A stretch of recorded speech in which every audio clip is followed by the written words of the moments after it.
இல்ல ஆ. பேட்டிங்னா பயங்கரமான batting. Abhishek Sharma, Travis கெட்டி, இசான் கிஷான், ஹென்ரி கிளாசன், நிதிஷ்குமார் ரெட்டி, போன வருஷம் அனிகேத் வர்மான்னாங்க. நம்ம பிராக்டிஸ் மேட்ச் 2 பிராக்டிஸ் மேட்ச்லயும் பார்த்தோம்னா, சலீல் அரோரான்னு ஒரு பஞ்சாப் பேட்ஸ்மேன் பயங்கரமா ஆடுறாரு. அவர்தான் எனக்கு தெரிஞ்சு அனிகேத் வர்மாக்கு பதிலா இந்த வருஷம் டைரக்ட்டா ஸ்வைப் பண்ணுவார்ன்னு நெனைக்கிறேன். இல்ல நம்ம கிளாஸன ஒரு வருஷமா பேட்டிங் ஆடலன்னு சொல்றோம். ஆனா அவங்க டீம்லயே நல்லா போட்டுருக்கா ஃபுல் ஏட்ரா அப்படிங்கிற ஒரு பையன் வந்து நல்லா போட்டிருக்கான் அப்படி இப்படின்னு நியூஸ் வந்து நேத்து விளையாண்ட பிராக்டிஸ் மேட்ச்ல கிளாஸன் அந்த பையனை விட்டு வைக்கல. போட்டு சாத்துன்னு சாத்தி விட்டாரு. அனிகேத் வர்மாவோட பர்ஃபார்மன்ஸ் பெருசா இல்ல. ஜிகான் அன்சாரி வந்து இப்ப போட்டு பொழந்துட்டாரு இவர் இஷான் கிஷன் இந்த பிராக்டிஸ் மேட்ச்ல. அதனால அவருமே எப்படி விளையாட போறாங்கன்னு தெரியல. அந்த ஒரு வீடியோ பார்த்தியா? அன்சாரி வந்துட்டு இஷான் சும்மா சண்டை கிஷான் போட்டுட்டாங்க. என்னப்பா கேப்டனே உள்ள சண்டை போகாம போடுறான். சொல்ற அவ்வளவு மாதிரி. கோபமான இந்த ஸ்பின்னருக்கு. அது சும்மா விளையாட்டுக்கு ஃப்ரெண்ட்ஸா இருப்பாங்க. இஷான் கிஷன் சிரிச்சுட்டு தான் போனாரு.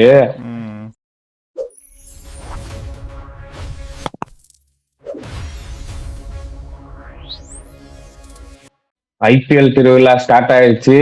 இன்னைக்கு எந்த டீம் பார்க்க போறோம்னா 250 270 தாண்டி 300 அடிக்கக்கூடிய எபிலிட்டி இருக்கோ இந்த பேட்டிங்ல அப்படின்ற டீம் தான் பார்க்க போறோம். உங்களுக்கே தெரிஞ்சிருக்கும் எஸ்ஆர்எச் தான். எஸ்ஆர்எச் பத்தி தான் இந்த வீடியோல பார்க்க போறோம். அதுக்கு முன்னாடி சப்ஸ்கிரைப் பண்ணாம இருந்தீங்கன்னா சப்ஸ்கிரைப் பண்ணிட்டு வீடியோ பாருங்க. புதுசா ஜாயின்ற பட்டன் நம்ம சேனல் ஆட் ஆயிருக்கும். முடிஞ்சா மெம்பரை ஜாயின் பண்ணி எங்களுக்கு சப்போர்ட் பண்ணுங்க. சரி, ஓகே. எப்பயும் போல ஃபர்ஸ்ட் எடுத்தோடனே இந்த டீம்ல ப்ராமினென்ட்டா அண்ட் ஸ்ட்ராங்கா இருக்கிறது பேட்டிங் தான். பேட்டிங் எப்படி இருக்கு?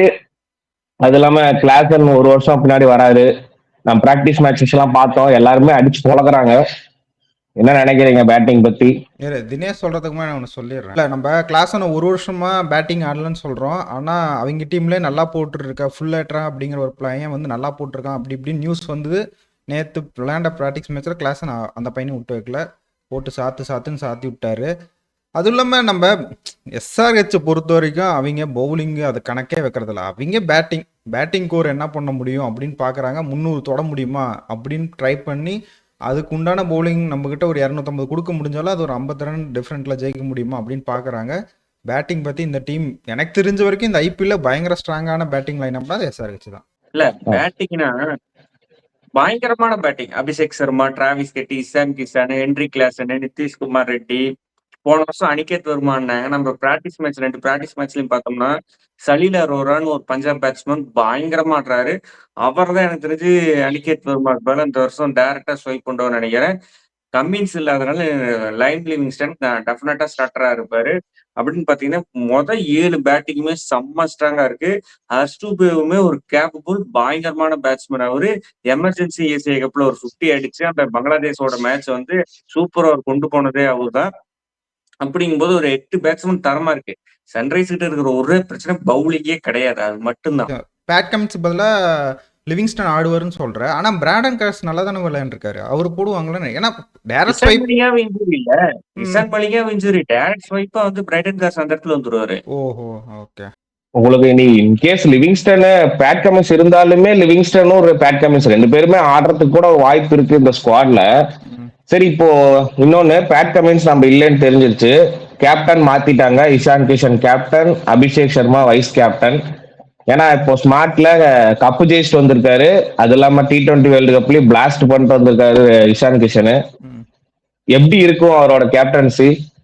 இல்லை, எனக்கு அதுதான் கொஞ்சம் ஒரு இதாகவே தெரியுது. இப்போ இஷான் கிஷான் பார்த்தோன்னா இப்போ டக்குன்னு உள்ள டீமில் வந்தார். வேர்ல்டு கப்புக்கு முன்னாடி தான் ஜாயின் பண்ணார். ஆனால் அபிஷேக் சர்மா ஒரு 2 வருஷமா டீம்லேயே இருக்காரு. இன்டர்நேஷ்னல்லாம் நல்லா விளையாண்டுட்டு வந்தார். என்ன வேர்ல்டு கப்பில் கொஞ்சம் ஒரு ஃபார்ம் இல்லாமல், அதாவது கடைசி மேட்ச்சில் ஒரு 50 அடிச்சிட்டாரு. மேபி இவங்க ஒரு கேப்டன்சி இதுவரையும் அபிஷேக் சர்மா பண்ணல. இவர் வந்து ஸ்மார்ட்டில் பண்ணி கப்பு வின் பண்ணியிருக்காரு. அந்த ஒரு எட்ஜில் வந்து இஷான் கிஷன் கொடுத்துருக்காங்க. ஆனால் எனக்கு என்னமோ இது ஒரு ஃபைட்டிங் ஸ்டார்ட், கேப்டன் ஃபைட் ஸ்டார்ட்டுங்கிற மாதிரி. எஸ்ஆர்ஹெச்ல இது நாள் வரைக்கும் அப்படி ஒரு ஃபைட் நம்ம பார்த்தது இல்லை. இனிமே அது ஸ்டார்ட் ஆக போதோ அப்படின்னு நான் நினைக்கிறேன். உலகமே பார்த்த ஃபைட் எஸ்ஆர்ஹெச்ல தான் இருக்கு. கெயின் வில்லியம்சனை கேப்டன் கொடுத்து வார்னரை இல்ல அதுதான் நான் சொல்றேன். இப்போ கரண்ட் இயரா பேட் கமின்ஸ் வந்ததுல இந்த மாதிரி கேப்டன் ஃபைட்ல எதுவும் இல்லாம கொஞ்சம் நிம்மதியா போயிட்டு இருந்தது. இனிமேட்டு அது நிம்மதி கிடையாதுன்னு நினைக்கிறேன். இல்ல அது வராது ப்ரோ. இவரு இஷான் கிஷானும் அபிஷேக் சர்மா நல்ல ஃப்ரெண்ட்ஸா தான் இருக்காங்க. நேற்று கூட ப்ரீ ஈவெண்ட்ல பார்த்தோம் நல்லா தான் இருக்காங்க. கேப்டன்சில நீ ஃப்ரெண்ட்ஸ் அதெல்லாம் நான் ஒத்துக்கிறேன். கேப்டனு முடிவு தனியா எடுக்கும்போது அபிஷேக் சர்மா ஒரு என்னதான் இருந்தாலும் ஒரு சீனியர் பிளேயர் மாதிரி தானே அவரு. அப்ப பாத்தீங்கன்னா மும்பை இந்தியன்ஸ்ல என்ன சொல்லுவீங்க? அது சண்டை தான். சஞ்சு நீ மும்பை சாம்சன் இந்தியன்ஸ்ல சிஎஸ்கே சண்டை இல்லைன்னு போறாரு. சொல்லு. அப்ப வந்து அப்ப சஞ்சு சாம்சன் வந்து எனக்கு கேப்டன்சி தரல. ஏன்னா இவ்வளவு இத்தனை நாளா ராஜஸ்தான் ராயல்ஸ் கேப்டன் பண்ணிட்டு போறேன்னு சஞ்சு சாம்சன் நினைக்க மாட்டாரா? சிவம் டூபே நான் வந்து இப்ப வேர்ல்டு கப் ஜெயிச்சுட்டு வரேன். அவரு நினைக்க மாட்டாரா? அப்படின்னு இல்ல. பார்த்தா எல்லா டீம்லயுமே இந்த பிரச்சனை இருந்துகிட்டே தான் இருக்கும். ம். இல்லாத பிரச்சனை இல்ல. அது எப்படி மெயின்டைன் பண்ணி போறாங்கறதான் இப்ப டீம்ஸோட இல்ல இது. இப்போ நான் என்ன பாக்குறேன்னா இப்போ சக்சஸ்ஃபுல் மேட்டர்ஸ் பாக்குறேன். இப்போ நீங்க மும்பைல சொல்லிட்டீங்கன்னா கூட ஜிடில ஹர்திக் பாண்டியா ஜெயிச்சிருக்காரு. நீங்க அந்த ஆஸ்பெக்ட்ல கொடுக்கலாம். இப்போ சஞ்சு சாம்சன் கேட்டீங்கன்னா சஞ்சு சாம்சன் கேப்டன் பண்ணிருக்காரு, ஆனா ஜெயிக்க கிடையாது ஆர்ஆர்ல. அதே மாதிரி இப்போ இங்க பாத்தீங்கன்னா அபிஷேக் சர்மா இருந்தாலும் என்னதான் ரொம்ப வருஷமா விளையாண்டாலுமே ஸ்மாக்ல சூப்பர் பர்ஃபார்மன்ஸ் பண்ணி ஜெயிச்சு டீம் எடுத்துட்டு வந்திருக்காரு இஷான் கிஷன். அந்த ஒரு எட்ஜ் இருக்கும் இஷான் கிஷனுக்கு. அதனால மேபி போயிருக்கலாம், வாய்ப்பு இருக்கு. இல்ல நான் இருந்தாலுமே நம்ம இஷான் கிஷன் இல்ல நல்ல இஷான் கேப்டன் தான். ஸ்மார்ட் ஸ்மாக்ல நல்லா பண்ணாரு. இல்ல ஸ்மார்ட்ல ஒரு ஒத்தால அடிச்சு வின் பண்ணி கொடுத்தாரு. நம்மளாம் அது இல்லன்னே சொல்லக்கூடாது. ப்ரோ ம். அப்படி சொல்லக்கூடாது. ஜார்க்கண்டுக்கு ஒரு டீம் இது முன்னாடி செமிஃபைனல் ஃபைனல் கூட வந்த டீம் ஒத்தால அடிச்சு கப் அடிச்சு கொடுத்துருக்காருன்னா அவருக்கு தான் கேப்டன்சி கொடுக்கறது கரெக்டும் கூட. ம், ம். சரி ஒத்துக்கிறேன். டீம் இல்ல நம்ம நான் என்னதான் இல்ல பேசினாலும் சரி. இல்ல நம்ம என்னதான் நான் பேசினாலும் இன்னொரு ஆப்ஷன் சொல்றேன். ம், டைம் லிவிங்ஸ்டனுக்கு பதிலா இந்தியன் பேட்ஸ்மேன் சன்ரைஸ்ல இன்னும் நல்லா இருக்காங்க. ஸ்மரன் ரவிச்சந்திரன், ம். அனிகேத் வர்மா அது மாதிரி நல்ல பேட்ஸ்மேன் இருக்காங்க. கம்மின்ஸும் இஷான் மலிங்கா வந்துட்டா அந்த இடத்துல அப்படியே இந்தியன் பேட்ஸ்மேனை போட்டுட்டு எனக்கு தெரிஞ்சு 2 ஃபாரின் பாஸ் போல ஆடிடுவோம்னு நினைக்கிறேன். இல்ல அது நம்ம பார்க்கணும். இப்ப முதல்ல பேட் கமின்ஸ் அவைலபிள்னா சரி. தெரியல. நம்ம சும்மா 2 மேட்ச் வரமாட்டாருன்னு சொல்லியிருக்காரு. ஃபுல்லா ஃபிட் ஆகி வருவாராங்கிறதே டவுட் தான். நம்ம அது இல்லைன்னுலாம் மறுக்க முடியாது. பார்க்கலாம் எப்படி போகுதுன்ட்டு.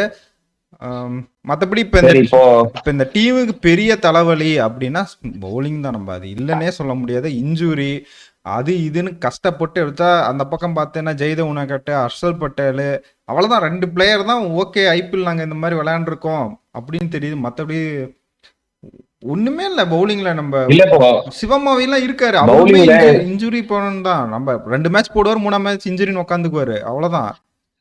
மத்தபடி ஒண்ணுமே பெருசா பவுலிங் இல்லையே. ஆல்ரவுண்டரும் பெருசா உனக்கு இல்ல.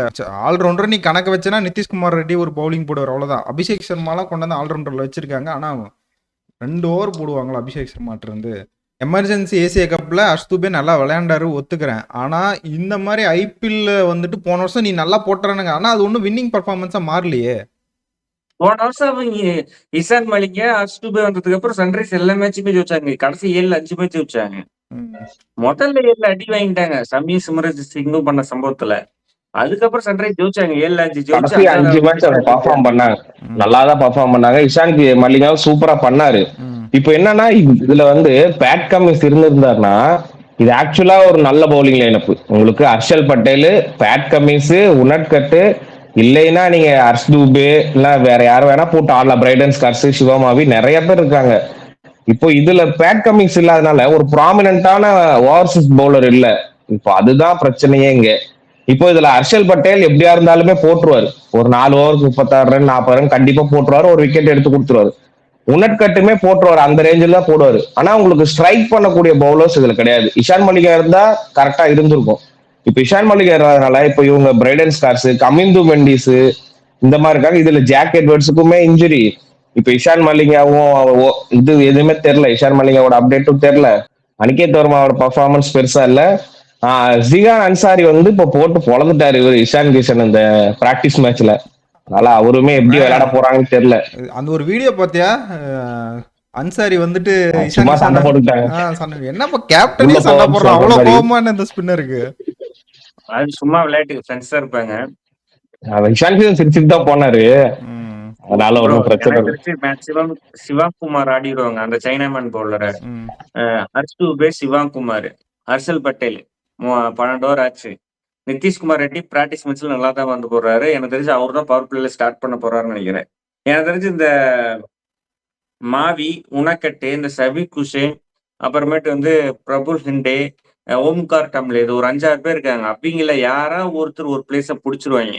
4 ஓவர் அப்படிதான் போவாங்கன்னு நினைக்கிறேன். எனக்கு தெரிஞ்சு பேட் கமிங்ஸ் போல பிரைடன் கார்ஸ் பிளேயிங் லெவன்ல ஆடிடுவாரு. பவுலிங் கொஞ்சம் ரொம்ப சிரிக்குது. பேட்டிங் வச்சுதான் ஜெயிக்கணும்னா ஜெயிக்க முடியும். பவுலிங் வச்சு டிஃபெண்ட் பண்ணிலாம் ஜெயிக்க முடியாது சன்ரைஸ். இப்போதைக்கு இருக்கிற நிலைமைக்கு இஷான் மலிகாவும் பேட் கமின்ஸும் வரும் கொஞ்சம் இப்படித்தான் பவுலிங் அட்டாக் இருக்கும். ரொம்ப மோசமா தான் இருக்கு. ஓரளவுக்கு வேலை செய்யற அட்டாக் ஒரு 12 ஓவர் 15 ஓவர் போடுறது பவுலிங் இருக்கு. ஒரு 5-6 ஓவர் சிரிக்கும். 6 ஓவர்ல 100 ரன் 80 ரன் கொடுக்குற மாதிரி தான் பவுலிங் அட்டாக் இருக்கு.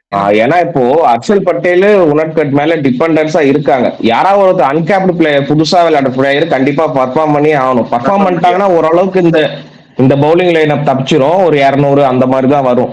இல்லைன்னா கண்டிப்பா 2 பிளஸ் போடும். சாரி, கண்டிப்பா 200 பிளஸ் போயிடும். நம்ம அதனால பவுலிங் பார்த்தாச்சு, பேட்டிங் நாளைக்கு தான் இசான் மலிங்காவோட டெஸ்ட் நடக்க போது. நாளைக்கு தெரிஞ்சு இசான் மலிங்கா வராரா இல்ல ரீப்ளேஸ்மெண்ட் அறிவிக்க போறாங்களாங்கிறது நாளைக்கு தெரிஞ்சிடும். ரீப்ளேஸ்மெண்ட் அறிவிச்சாலுமே வெளியே ஒன்றும் பெரிய பவுலர்ஸ் எல்லாம் கிடையாது. இந்த எஸ்ஆர்ஹெச் சூட் ஆகிற பவுலர்ஸ் யாருமே கிடையாது. நம்ம சென்னையே தடுமாறுறாங்க. அதனால சரி பாப்போம். தினேஷ் உன்னோட பிளேயிங் லெவன்ல ஆரம்பிச்சிரு.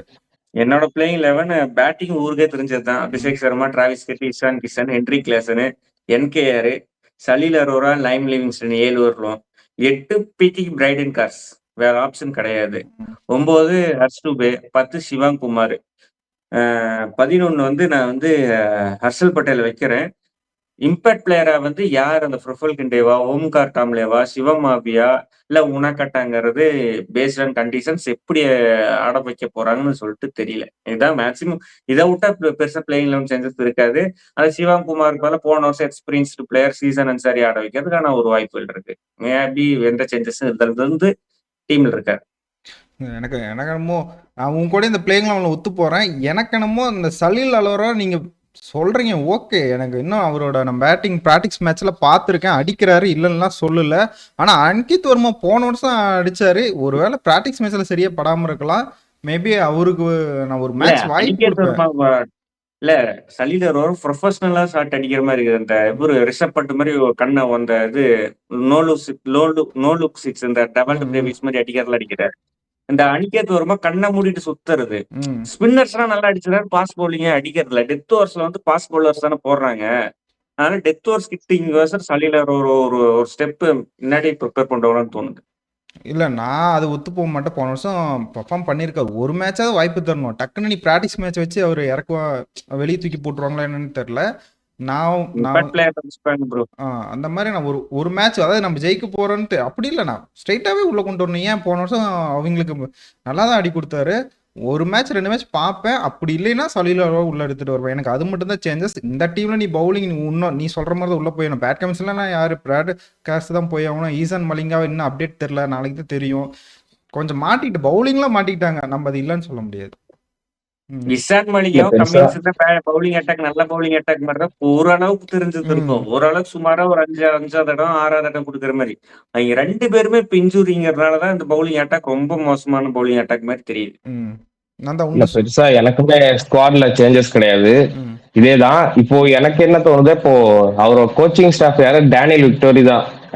கொஞ்சம் ஸ்பின் யாராவது நல்ல ஸ்பின்னரா பிக் பண்ணி கொஞ்சம் ஸ்பின் கொஞ்சம் டாமினன்ஸா போவாங்க. போன வருஷம் கமிந்து மெண்டிஸை ட்ரை பண்ணாங்க. வெளியே ஆளு இல்ல, ஆக்ஷன்ல இருந்து வெளியே எடுத்துட்டு வரதுக்குள்ள ஆகாஷ் தீப் மட்டும் தான் இருந்தாரு. ஆகாஷ் தீப் பாருங்க ரோல்ட் அவுட் எடுத்திருந்தாலுமே அது பிரயோஜனம் இல்ல. இல்லண்ணா அப்படி பார்த்தா எல்லா டீமும் ஆக்ஷன்ல மாட்டினதுதான், அதெல்லாம் இல்லைன்னு சொல்ல முடியாது. ஆனா உங்களுக்கு பேட்டிங் நல்லா மாட்டிடுச்சு. இப்ப நான் என்ன சொல்றேன், இந்த டீம் 300 அடிப்பாங்களான்னு தெரியாது. ஆனா 300 கொடுப்பாங்கிற மாதிரி தானே பவுலிங் லைனப் இருக்கு. அப்படிலாம் இல்ல, ஒரு 2 பவுலிங் நல்லா போட்டுருவாங்க. சிவாங் குமார் மேலே ஹர்ஷ் டூபே மேலே எனக்கு நம்பிக்கை இருக்கு. 300 கொடுக்க மாட்டாங்க, ஒரு 230 220 கொடுப்பாங்க. பாக்கலாம், மேட்ச்ல தான் தெரியும் ப்ரோ. இன்னும் நம்ம என்ன பாக்கல அதான் சொல்றேன், பாக்கல. அந்த 4 இந்தியன் பேசர்ஸ் எடுத்து வச்சிருக்காங்களா, அது எப்படி பெர்ஃபார்ம் பண்ணுவாங்க நம்ம இன்னும் பாக்கல. மேட்ச் அந்த வெள்ளிக்கிழமை சனிக்கிழமை வந்தாதான் தெரியும் எப்படி பெர்ஃபார்ம் பண்ண போறாங்க. சரி, ஓகே. அப்படியே நம்ம சொல்லு, ஏதாவது வீடியோ முடிச்சிடலாம்.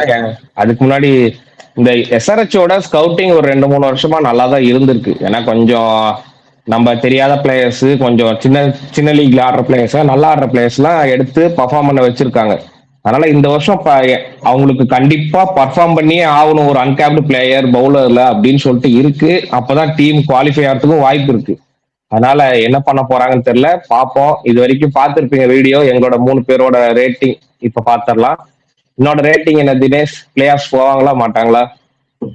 பிளேயர்ஸ் போவாங்களாங்கிறது தெரியல ப்ரோ. ஒரு 4-5 அந்த பிளேஸ், அந்த 4-5 நல்லா பர்ஃபார்ம் பண்ணாங்கன்னா, பேட்டிங்கை வச்சு ஃபுல்லா போயிட்டாங்கன்னா 4க்குள்ள புடிச்சிருவாங்க. இல்ல பேட்டிங்குமே போன வருஷம் மாதிரி சொதப்பிட்டாங்கன்னா போன வருஷம் மாதிரி 5-6 அந்த பொசிஷன்ல முடிப்பாங்க. அது கம்மின்ஸும் இஷான் மலிங்கும் இவ்வளவு வராங்கிறத பொறுத்து குவாலிஃபிகேஷன் ஆவாங்களா ஆக மாட்டாங்கன்னு சொல்லலாம். இல்லை என்னோட ரேட்டிங் வந்துட்டு இந்த டீமுக்கு பேட்டிங் மட்டும் இருக்கிறனால தான் நான் 7 தரேன். இவங்க பிளேஸும் 7th பிளேஸ் தான் பிடிப்பாங்க. எனக்கு என்னன்னா இந்த டீம் ஒரு பவுலிங் நீ பேட் கமிங்ஸ் ஈசான் மார்க்லாம் ஃபுல்லி ஃபிட்னா இன்னும் கொஞ்சம் மேலே பிளே ஆஃப்ஸ் கூட வர வாய்ப்பு இருக்குன்னு சொல்லுவேன். ஆனால் இவங்களாம் என்ன பண்ண போகிறாங்கன்னே தெரிலங்கிறப்ப வெளியே ஆப்ஷனும் இல்லாதங்க போது புது கேப்டன் இஷான் கிஷான் மாதிரி ஒரு புது கேப்டன் சீசன் இப்போ தான் சொல்லியிருக்காங்க. டக்குன்னு இப்போ ஒரு வாரத்துக்கு இப்போ தான் 2 நாளைக்கு முன்னாடி தான் சொல்லியிருக்காங்க. இதெல்லாம் எப்படி மெர்ச் பண்ணி மேனேஜ் பண்ணி கொண்டு போக போகிறாங்கன்னு தெரில. அதனால நான் 7th பிளேஸில் முடிப்பாங்கன்னு சொல்கிறேன். பவர்ஃபுல்லான டீம் தான், போன வருஷமே பார்த்தோம், எல்லாமே இருந்தது, ஆனால் பர்ஃபார்ம் பண்ண முடியல. பார்ப்போம், இந்த வருஷம் கஷ்டம் தான், அதனால 7th பிளேஸ் தரேன். என்னோடதுமே அதேதான். இப்போ ஆக்சுவலா பவுலிங் தான் இல்ல, பவுலிங் கொஞ்சம் வீக்கா இருக்கு. எப்படி பெர்ஃபார்ம் பண்ண போறாங்கன்னு தெரியல. இப்போ அந்த பேப்பர் வச்சு நான் பிளே ஆஃப் வரமாட்டாங்கன்னு சொல்லிட்டேன். ஆல்ரெடி நான் 3 டீம் பிளே ஆஃப் குவாலிஃபை பண்ணிட்டேன். இந்த டீம் வந்து நான் 6th பிளேஸ் அந்த மாதிரி கொடுக்குறேன். குவாலிஃபை ஆகிறது கொஞ்சம் கஷ்டமா இருக்கும். ரேட்டிங் பாத்தீங்கன்னா பேட்டிங்காக 7.5. உன்னோட ரேட்டிங் சொல்லுங்க தினேஷ். என்னோட ரேட்டிங் 7.5. சரி, ஓகே, நம்ம வீடியோ முடிச்சுக்கலாம்.